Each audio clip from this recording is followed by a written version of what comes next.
Assalomu alaykum hammaga yana bir bor. Xo'p, kecha qo'ygan videomizni yaqin 2,5 ming odam kuzatibdi. Hammaga rahmat. Bugun endi foydali video qo'yamiz. Windows'larda aktivatsiya qilish haqida. Xo'p, odatda burchaga yozuv chiqib, hammani g'ashiga tegadi. Shuni qanday qilib yo'qotishni ko'rib chiqamiz. Biz aytgan muammo mana shu. Ekranning burchagida aktivatsiya Windows chiqib qoladi. Biz buni yo'qotish uchun Hilal Tech botimizga maxsus programmani joylab qo'yganmiz. O'tib obuna bo'lib tortib olishingiz mumkin.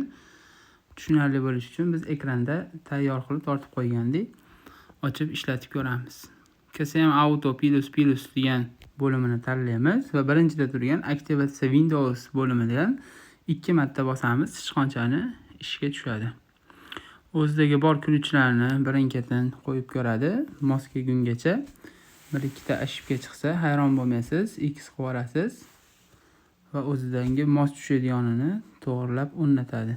Siz buni da'da bosasiz va kuzatib tursangiz, ozgina kutib, o'ng qo'ldagi yozuv o'zgaradi hamda yo'qoladi. Xo'p, ana endi yo'qoldi. Bemalol kompyuterdan foydalanishingiz mumkin. Bu dasturni saqlab qo'ysangiz, yana qanchadir muddatda shu yozuv chiqqanda, yana shu ketma-ketlikda amalga oshirasiz. Keyin qaytib bu muammoga duch kelmaysiz. Bizni kuzatishda davom eting. Kimda yana shunaqangi muammolar bo'lsa, ushbu videoni yuborib qo'yishingiz mumkin. Hammangizga kattakon rahmat. Hilal Techga obuna bo'ling.